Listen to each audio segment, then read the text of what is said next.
নমস্কার, কেমন আছেন সবাই? সহজ জীবনের রান্নাঘরের আরও একটি ব্লগে আপনাদের স্বাগত জানাই। সকাল সকাল চা করলাম ২ কাপ। মেয়ে তো খায় না, ওর বাবা আর আমি খাই।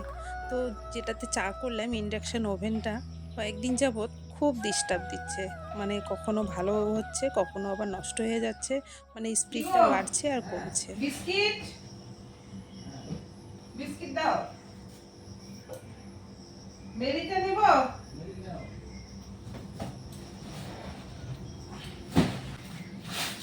ওই পাতাগুলো নিব। আপনারা তো শুনতেই পারলেন, আমার কর্তাকে জিজ্ঞাসা করে আমি বিস্কিট নিলাম। কারণ কি, অনেক রকম বিস্কিট আছে, তো কোনটা থেকে নেব না নেব অনেক সময় ও আমাকে বকা দেয়, হ্যাঁ আমাকে জিজ্ঞাসা করলে না, বা এটা থেকে খুললে কেন, আমি কিভাবে বিক্রি করব।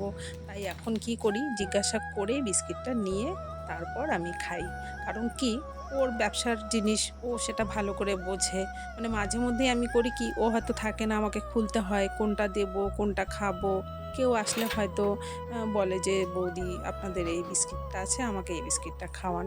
তো সেই হিসাব করেই বিস্কিট দেই। তো ও আবার বলে যে, না তুমি এইভাবে নিবা না, ওইভাবে নিবা না।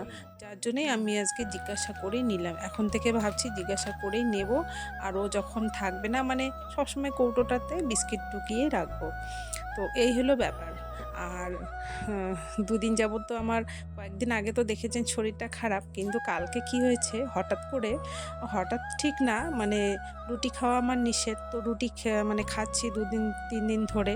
তো রুটি খাওয়ার থেকে হয়তো গ্যাস হয়ে গেছে। আর কালকে রাত্রে আমাদের বাড়িতে কীর্তন ছিল। অম্বুবাচীর পরে তো কীর্তন দিতে হয়। সেই কীর্তনটা কালকে রাত্রে আমাদের ছিল। সরি, কালকে না, ভুল বললাম, পরশুদিন ছিল। কিন্তু রাত্রেবেলা ওই আম, মুড়ি, কাঁঠাল ওগুলো একটু খেয়েছি। ব্যাস, ৫টার থেকে তো মানে কি বলবো, পেটের যা অবস্থা। সারাদিন কালকে না খাওয়াই ছিলাম ধরতে গেলে। তো ওষুধপত্র এনেছে, আমি খেয়েছি ওষুধ। ২ বারের ডোজ ছিল, একবারের ডোজটা খেয়েছি আর কালকে রাত্রের ডোজটা আমি খাইনি। তো চা খেতে খেতে দুজনে গল্প করছি, জিজ্ঞাসা করছে কি রান্না করবে, কারণ আমার শরীরটা ভালো না, পেটটাও ভালো না। তো সেই হিসাব করেই রান্না করতে হবে। আজকে আবার শনিবার। তো ও আমাকে বলছে, কালকে রাত্রে ওষুধটা খেয়েছো? বাপরে বাপ! আমি তো ভয় পেয়ে গেছি, কালকে রাত্রে তো আমি ওষুধ খাইনি। তাই চা খেতে খেতে দেখলেন আমি উঠে কিন্তু ওষুধটা কিন্তু সরিয়ে রেখে এসেছি। সকালবেলা ভাবছি পরে খাবো, মানে চাটা খেয়েই খাবো। তাই ওষুধটা সরিয়ে রেখে আসলাম। তো বন্ধুরা, আপনারা যে বস্তাগুলো দেখছেন, এই বস্তাগুলোতে কিন্তু প্রচুর প্রচুর মাল এসেছে। ২ দিন হলো ওর ব্যবসারই এগুলো। তো এগুলো এই ঘরে রেখেছি, কারণটা হলো আমাদের ওই ঘরে রাখা যাবে না, আমাদের ওই ঘরটা ছাড়তে হবে ২টো পয়সার জন্য। অনেক চিন্তা ভাবনা করে দেখলাম, সংসারে ২টো টাকা আয় করতে গেলে নিজেদের শত অসুবিধা থাকলেও আমাদের ঘরটা ছাড়তে হবে। একজন ঘর ভাড়া চেয়েছেন, আমাদেরও দেওয়ার ইচ্ছে প্রথমে ছিল না। তারপর চিন্তা করলাম, দিলে যদি ২টো টাকা আয় হয় তাহলে অসুবিধা কী আছে। তা উনিও একা থাকবেন বলে বলেছেন যে পুরো ঘরটা আমার লাগবে না, শুধু এক পাশটা দিলেই হবে। তো চিন্তা করলাম, এই ঘরে আমাদের প্রচুর মালপত্র থাকে, তো সেগুলো কোথায় রাখবো। তো ওনার যেহেতু একার থাকার ব্যবস্থা করে দিতে হবে, তাই এই খুঁটি থেকে ওই খুঁটি পর্যন্ত একটা পার্টিশন দেব। আর এই পাশে সমস্ত মাল আমাদের মানে রাখতে হবে। কারণ এদিকে কাঠ আছে, অনেক কিছু আছে, একটা বাড়িতে লাগে না অনেক কিছু জিনিস রাখতে। তো সেই জিনিসগুলো ওইদিকে রেখে ওনাকে থাকার ব্যবস্থা করে দিতে হবে। আর ওইদিকে রান্না বসিয়েছি, রান্না প্রায় হয়ে গেছে। এখন শুধু সয়াবিন আলুর তরকারিটা করছি। তো ওটা করতে দিয়ে মানে করছি, আর এদিকে ঘরটা গোছাচ্ছি। আমার বর তো বোঝেনি, তো পুরুষ মানুষ, ওদের কাজকর্ম আর আমাদের মহিলাদের কাজকর্ম তো টোটালটাই আলাদা হয়, তাই না? ও তো বিছানায় এনে ফেলে রেখেছে, এগুলো যে একটু ঝুলিয়ে রাখবে। তো গ্রিল মেশিন নেই, গ্রিল মেশিন থাকলে আমি গ্রিলেই একটা ফুটা করে বা ২টো ফুটা করে এগুলো রাখতে পারতাম। কিন্তু একেবারে বিছানায় এনে রেখেছে মশলাগুলো। এগুলো কিন্তু সব মশলার প্যাকেট, এখানে নানান ধরনের মশলা আছে। আর আমার একটা জিনিস কি ভালো হয় বলুন তো, ঘরে মশলাপাতি এটা সেটা তো কিনতে হয় না। কিনতে হয় না বলতে কি, আমাদেরই তো কেনা জিনিস।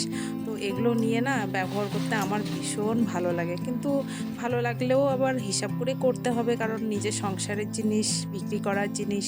তো আর একটা জিনিস মাঝে মধ্যেই মনে হয়, বাড়িটা যদি আমার ঠিক রাস্তার সামনে থাকতো মানে রাস্তার পাশে থাকতো তাহলে না খুব ভালো হতো, কারণ অনেক মালপত্র থাকে। তো এই ঘরটা যদি রাস্তার পাশে থাকতো, দোকানের মতো করে সাজিয়ে কিন্তু বিক্রি করতে পারতাম।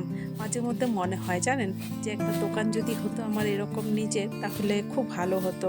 অনেক সময় বসে থাকি, সেই সময়টা আমি টাইমটা পাস করতে পারতাম।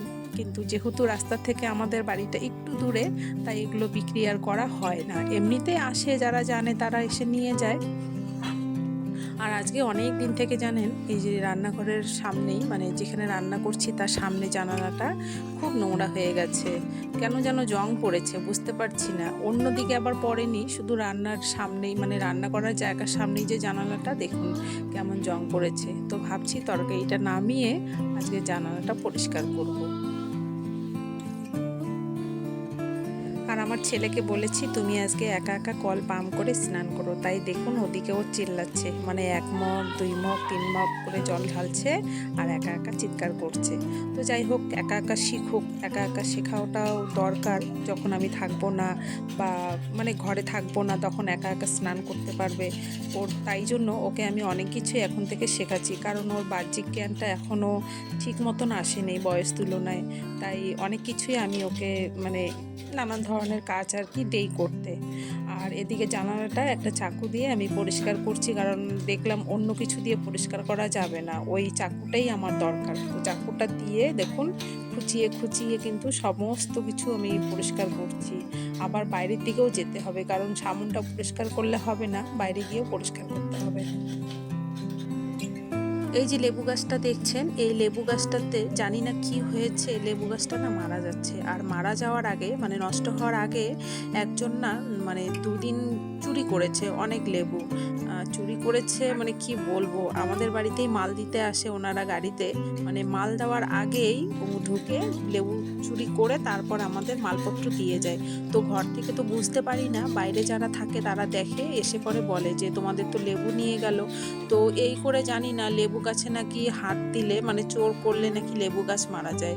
এখন কিসের জন্য মারা গেল সেটা আমি ঠিক জানি না। তো এই কথাগুলোই আমি বলছিলাম আপনাদের। তো ছেলে এত চিৎকার করছে, আমি আর ভয়েস ওভারগুলো দিলাম না। তো আর জানলাটা এখন আমি ওই পরিষ্কার করা হয়ে গেছে, এখন জল দিয়ে পরিষ্কার করছি। জলের পাইপটা তো ওই দিকেই আছে। তো লেবুর কথাটাই বলি, এই গাছের লেবুটা এত ভালো, এত ভালো, মানে আরও বাড়িতে লেবু গাছ আছে, কিন্তু এই লেবুটা দারুণ ভালো জানেন। আপনাদের সাথে গল্প করতে করতে আমার রান্নাঘরটাও পরিষ্কার হয়ে গেল। আমার এই ছোট্ট ভিডিওটা যদি আপনাদের ভালো লাগে, তাহলে একটা লাইক দেবেন আর ভিডিওটাকে শেয়ার করবেন। আমার ভিডিওতে যারা নতুন বন্ধু আছেন তারা অবশ্যই ভালো লাগলে সাবস্ক্রাইব করবেন, তাহলে আমার দেওয়া ভিডিও আপনাদের ফোনে নোটিফিকেশন চলে আসবে। আজকের মতো এখানেই বিদায় নিচ্ছি। সবাই ভালো থাকবেন, সুস্থ থাকবেন। দেখা হচ্ছে শিগগিরই পরের কোনো ব্লগে। টাটা।